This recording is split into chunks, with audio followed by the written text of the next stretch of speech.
yesterday we were talking about how the sum of the interior angles had to equal 180 degrees on a triangle. And it had me thinking, if I have a triangle with a right angle, so I know here that this is 90 degrees.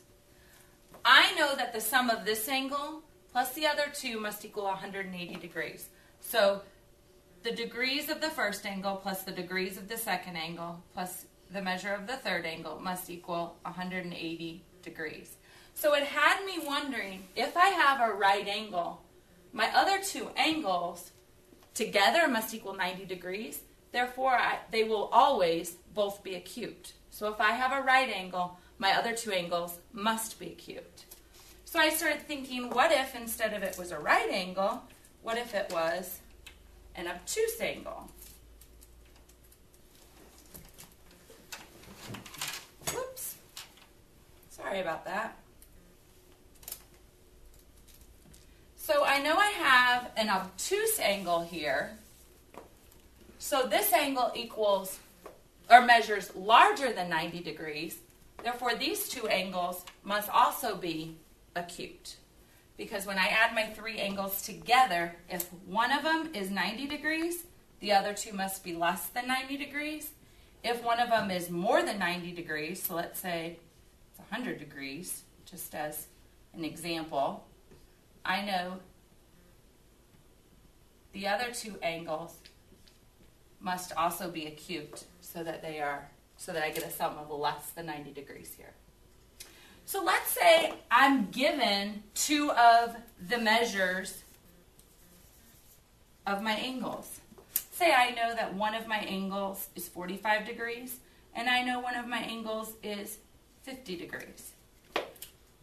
If I know two of my angles, I can figure out my third angle because the sum of the three angles must be 180 degrees. So I know I already have 95 degrees between my first two angles. Therefore, my second angle must be 85 degrees. Or my third angle, must be 85 degrees. So let's try another example of that. What if I know I have a 40 degree angle plus a 60 degree angle plus I do not know the measure of my third angle, but I know all three of my angles must equal 180 degrees. Therefore, my third angle must be, 80. Because I know I have 100 degrees plus what will give me 180 degrees. So thinking about what I know about a triangle, I'm wondering how this could help me with a quadrilateral. So I'm going to make a quadrilateral here.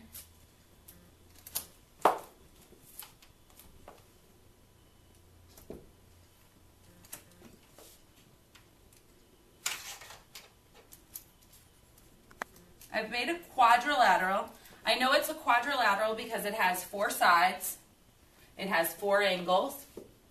And I want to think about how could what I know about a triangle help me figure out the interior angles on a quadrilateral. Well, I noticed that if I divide this, I can divide this quadrilateral. Let me make my line a little better. Into two triangles. And we had just discussed how I know the sum of the interior angles of this triangle is going to be 180 degrees. I know the sum of these interior angles of this triangle are going to be 180 degrees.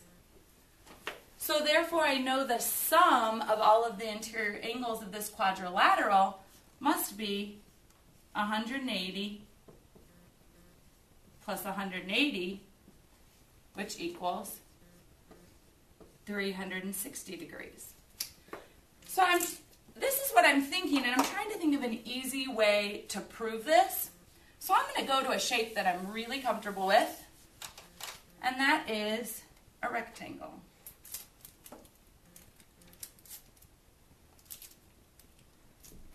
And I'm going to go with a rectangle because what do we know about the angles of a rectangle?